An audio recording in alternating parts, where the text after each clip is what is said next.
Welcome back to Open Line. We are talking with attorney David Raybin. For the first part of the show, we've been talking about Community Oversight Board. We're going to shift gears as we move into the latter portion of the show and talk about Tennessee, the use of Tennessee's electric chair and executions in Tennessee.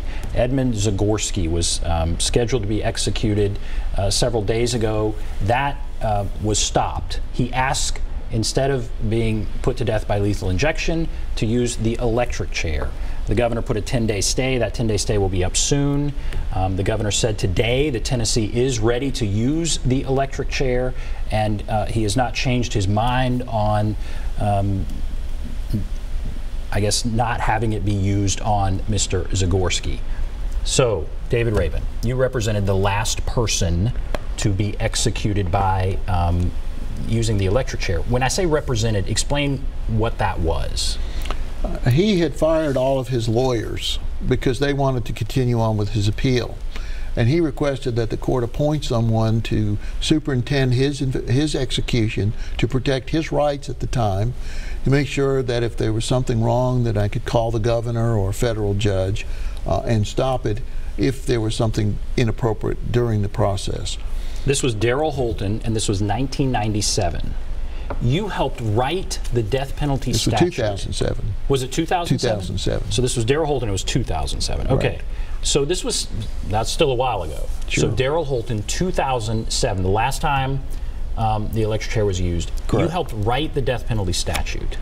When I was a prosecutor, I was asked by the Attorney General, I worked in the Attorney General's office at the time, to draft a statute. The Supreme Court had struck it down, and I was dealing with death penalty litigation as a prosecutor.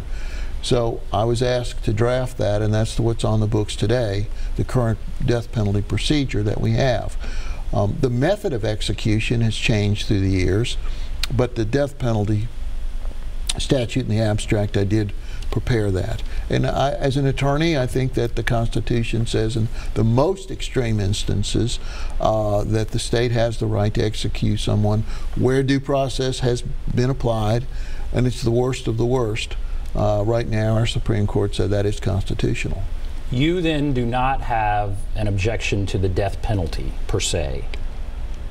I believe if the death penalty is applied in an even-handed way where both sides are given a level playing field for the defense, in the abstract, yes, if you have the worst of the worst, the Constitution allows for that, and I believe that that is appropriate in limited instances where all the due process rights are in place.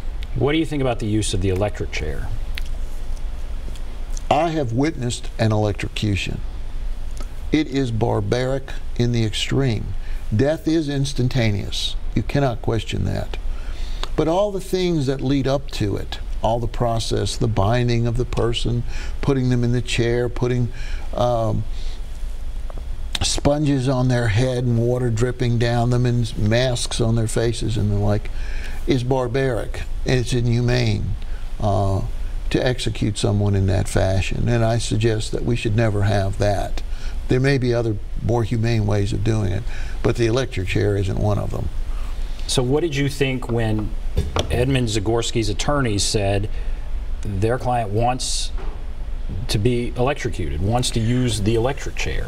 Well, the issue there is twofold. First of all, that man was scheduled for lethal injection within hours of the Supreme Court upholding that method of execution. His lawyers did what I consider being a very clever legal move. They said, well, we have the right to opt for electrocution. We're going to take advantage of it. The electric chair was not operative at the moment, and so the federal judge appropriately stayed the execution, and the governor stayed so the electric chair could be put back in operation and do that. So I think his position is that lethal injection under current procedure is problematic. There may be some extreme pain or anguish associated with that method of execution. Well, death by electrocution is indeed instantaneous, and so if there is a concern about being killed by lethal injection, the electric chair would be an option. Let me make this observation first of all. I in no way want to diminish the crimes that Zagorski committed.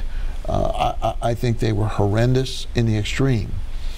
And by discussing his method of execution and the like. I do not want to diminish that. But I do believe, as an attorney, that it diminishes us, and even have for the reason of having a death penalty, to debate these issues without some certainty. The death penalty does not deter.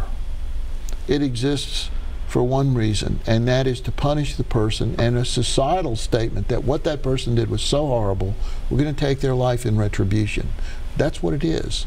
It should be done with dignity and decorum, and so that we're not having this constant debate which brings trauma to the victims' families, which is unnecessary.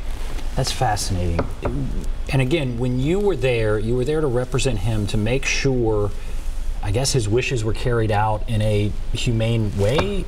When I say that, we're talking about Daryl Holton again. He wanted to be executed. He wanted the electric chair. And then you're brought in to witness this. And at what point would you say, okay, this is not right? I mean, what, again, could you do? Well, first of all, I wanted to make certain that he was not drugged. So that his wishes and stuff would be, he'd be in some kind of stupor and wouldn't be lucid. And I was very confident of that. Also, the thing can go wrong. There have been instances where electrocutions have gone awry, and people have been literally cooked by an electric chair and not died.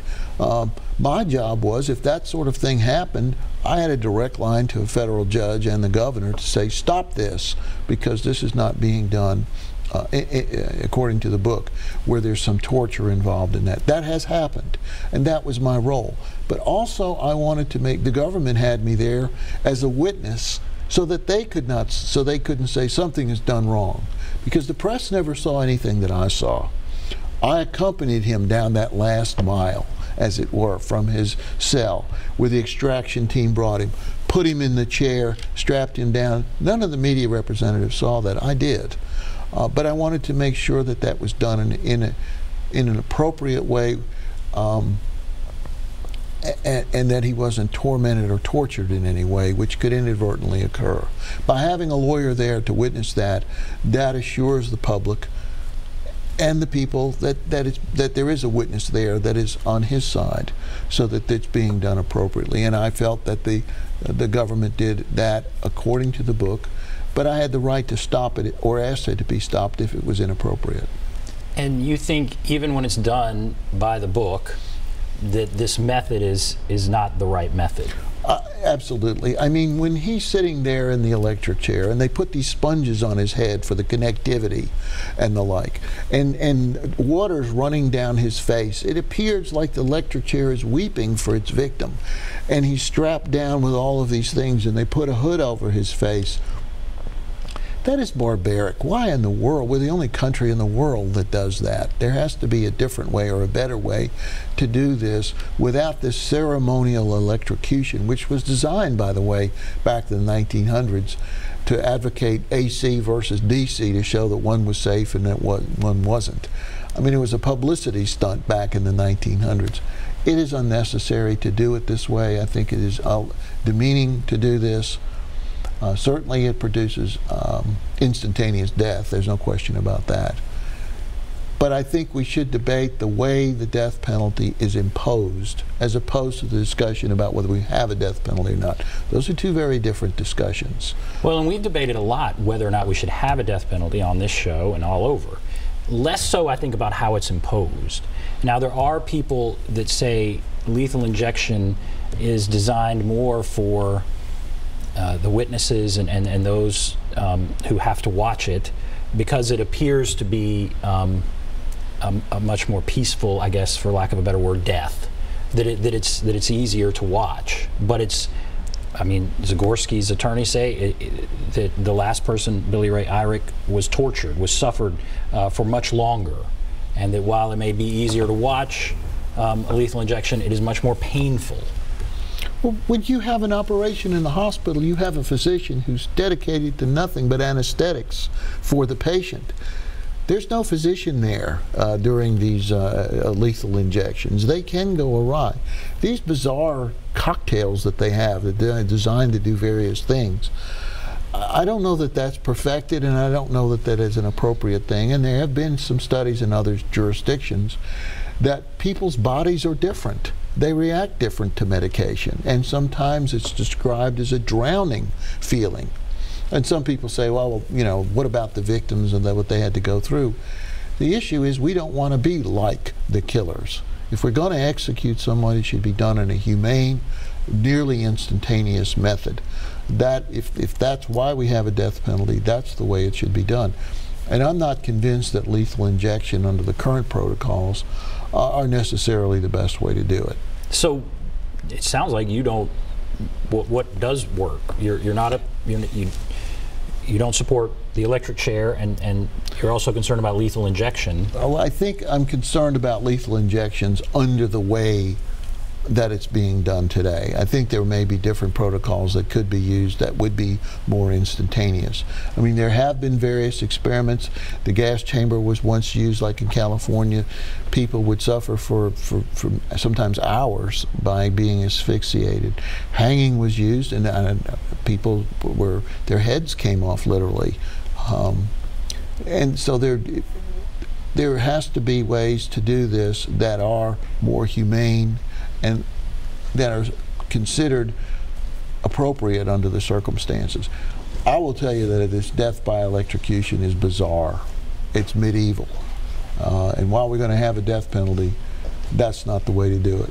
All right, we're going to take a break. We will come back, take a few more questions, take a break, be back right after this.